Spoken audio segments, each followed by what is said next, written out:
Thanks for hitting the play button on this Gate River Run tour, taking you on a journey from the start to the finish of the 9.3 mile race, 15K Gate River Run National Championship, the 15K National Championship. I'm Jason Pratt, the multimedia guy in the photo department here at the Florida Times-Union and Jacksonville.com, and I'm with David Johnson, one of our sports writers. He's covered the River Run how many years now, David? For 6 years now. 6 years, that's the voice of David you hear there. I took a camera and I mounted it onto the front of my vehicle with the suction cup. It's really cool, and it's called the Hero Pro Cam. But anyways, mounted it to the front, and it's kind of gives you like that flying through the course feel. Yeah. So pretty cool. Definitely. First time we've done that here at the Times-Union, and you want to go ahead and maybe give some history on the race, the importance of it? Well, obviously, 15,000 runners every year now know how big the River Run is, and then several thousand spectators too. And you get it's the 32nd annual River Run. It's now, as you said, the U.S. 15K National Championship, so it's a pretty big deal. We get elite runners from all around the country. We get Olympians. The greatest champions have been Todd Williams, Dina Castor, Mev Keflezgy. They've all competed in the Olympics, and Mev and Dina have both won Olympic medals in the marathon.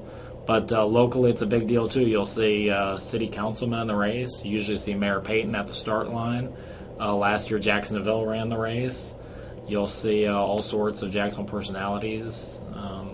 SpongeBob SquarePants. SpongeBob SquarePants will be there. Not the Jacksonville personality, but he is a personality a lot of kids love, and adults, of course. Recognizable face, for sure. Oh, yeah, and very recognizable sponge.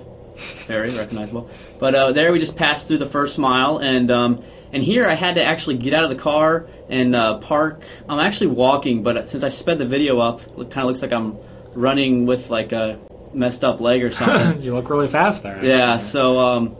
But yeah, I had to get out of the car because obviously you can see the oncoming cars, and I don't think my vehicle would have made it through there, but I was able to, luckily. So that's a safe driver thing to do. Yeah, I thought I'd be smart about this. But you do get to see some nice downtown scenery this first mile. We are approaching the Main Street Bridge, and you're actually going to run up the exit ramp. Yeah, there's a lot of sights to see. You're seeing a lot of Jacksonville, obviously, and you're seeing a lot of what Jacksonville has to offer in the river, which is such a key part of Jacksonville, obviously. About the prize money, because they've increased the prize money this year. Yeah. And it's $85,000, which according to the race director is it's the most prize money. It's one of the most. He thinks it might be the most, but one of the most for sure of a U.S. non-marathon race. But huge prize money this year, $85,000. Part of the reason for that money going up is $20,000 more dollars for an elite team competition, $10,000 each in men's and women's categories, and it's named the Tenbrook Cup after John Tenbrook, who was a volunteer at every River Run race until he passed away in September. And here we go up the Main Street Bridge. Yeah, this can usually bottleneck because it's we got a narrow area, right. And you're not supposed to run on the side rails on the sidewalk. The good news is this year will be the first year of bottlenecks there because the course is a little bit more open at the front. The Bay Street construction was a bottleneck last year. Yeah, Bay Street this year, no construction. That's going to be a big plus for the race. And obviously at the beginning you have the elite women. They get a 5-minute head start. It's the equalizer bonus that Doug Allred instituted. I think this will be the 6th year of the equalizer bonus, so the women can try to hold off the men again. It's only happened one time that a woman has been able to hold off them, and that was Dina Castor, of course. Wow, that was last year? 2007, Dina. Okay, 2007. So just to be, not to confuse people. Yeah.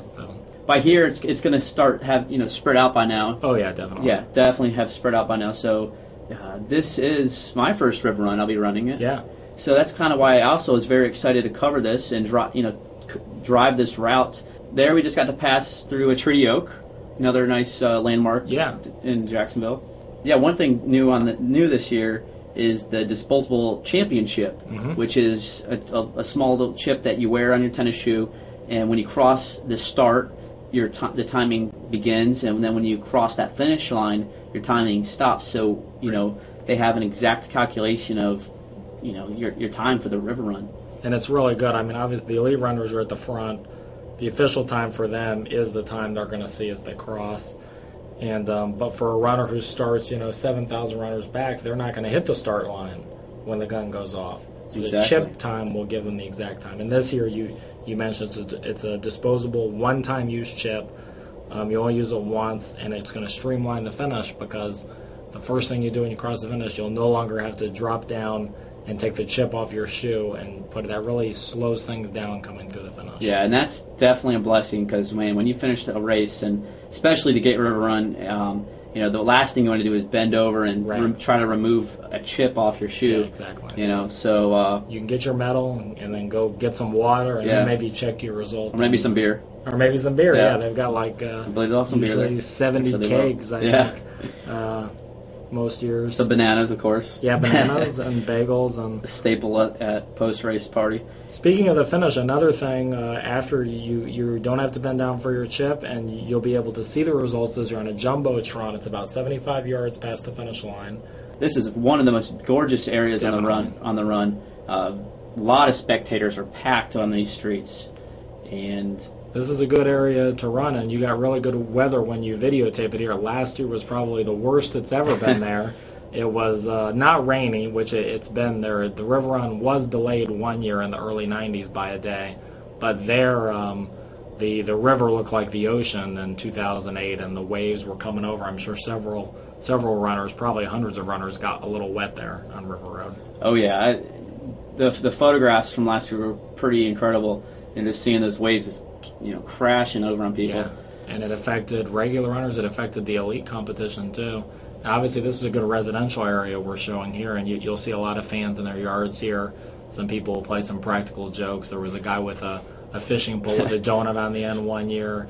You'll see mannequins buried into the ground. They look like runners who just couldn't quite make it past mile 5 here. So. And one thing nice about running through these neighborhoods, and you want to kind of take advantage of while you're there, is you're going to have the most shade cover throughout the course. Yeah, that's a good point. With those trees, yeah. So, there's not a lot of shade, as you can see in the video. Not a lot, but you do have some, more than other areas. The people that live in these neighborhoods, they're used to these runners coming through here, and they love it. And they usually really like to help out and show their support. Maybe they'll have signs rooting the runners on. That's definitely true. I mean, you really get a sight of downtown in San Marco. Certainly the night before the race is important, as far as what you consume, what kind of food and liquids you consume. For myself now, I'm making myself a nice spaghetti dinner, and I'm going to eat it probably around like 7 o'clock. Yep. And that'll be the last thing I eat before, or for that night. That's the classic runner's meal before the race is the pasta. The pasta. And they do it. They even often have a set pasta meal at the expo the night before. Right. I believe that they're doing this year as well. And also, hydration is, unbelievably key. And there's a lot of medical tents set up throughout this course, and usually that's the number one reason people need medical attention is because of dehydration. Yeah. And this Saturday is going to be a very hot Saturday. It's going to be pretty much the temperatures we've had this week, upper 70s, lower 80s. I mean, if you're running past one of the water stations, whether it's water or Powerade or whatever, take advantage of that. Take something. Throw some on your face, drink some. Yeah. Here we are just past the 5th mile, and it's coming up on Atlantic Boulevard. Now, here, it's the video that you're watching, we're going to have to deviate from the course just a little bit coming up under the overpass right here.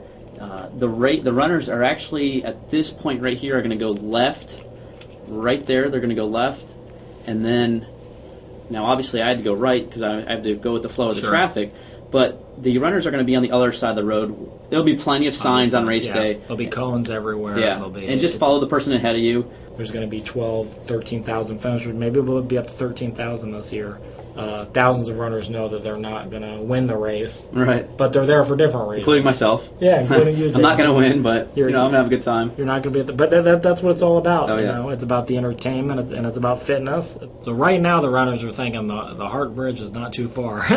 Yeah. And also on the Hart Bridge here, it's obvious everyone knows it's the Green Monster, and it's a tough place to run for everyone. And a big point of that was made when an elite runner, James Carney, in 2005, he's running with the leaders, Ryan Shea and another and Shea was the one who ended up winning. But Carney is only a few steps behind him, and he gets his toe and his foot caught on an expansion joint in the Hart Bridge. He trips. He kind of goes to the side. He gets his hand down. He doesn't fall to the ground, but by the time he regains his balance, his chances of winning the river run are gone, and he ends up finishing 4th.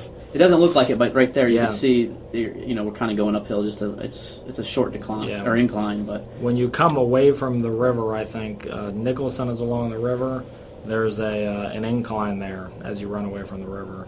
And one thing really cool about this race, the fact that it's such a huge event in Jacksonville, and just a huge event for runners, in the country. Yeah. They have, this event. There's music set up all throughout the race. Mm-hmm. I believe every mile marker, I'm pretty certain, has music playing. Yeah, there's live bands. That's amazing. There's more bands than mile markers. I think the first one you'll see is usually right before mile 2 most times, but there's 11 bands or music things on the course. You've got the African drummers at the base of the Hart Bridge to try to beat the way up, try to inspire you there, and then Big Alcoholics are at the Publix post-race celebration at the finish line. Yeah, and they're always huge hit. People like to see them at the end. Big Jacksonville band, and they've been doing the river run for a number of years now, I think. And here we are back on Atlantic, and you could almost smell that Hart Bridge coming. Yeah, that's true. We were just flying through Atlantic Boulevard. And again, we had to deviate just a little, or I had to deviate just a little bit when I was driving this. As you see, it cuts straight to the Hart Bridge Expressway because, again, the runners are going to go up the exit ramp. Yep, they're going to be on the left side there. And Dave, what's the nickname again for this? The Green Monster. This is definitely the part everybody knows about the run, the big challenge. You've run almost 8 miles usually. Right at 8 miles, and now it's the hardest part of the course. So can you make it over the bridge too? Oh man, that last mile is a killer. But if you make it up, then you get the downhill run. And even elite runners have said when you're on the downhill, though, you're running on dead legs. Yeah, you are. From the amount that you expended to get up the bridge. And there as well, again, the race is gonna turn onto the on ramp for the Hart Bridge Expressway. So good luck to everybody. And I definitely hope this race video helped you out. Yeah. And I think it'll be great for runners to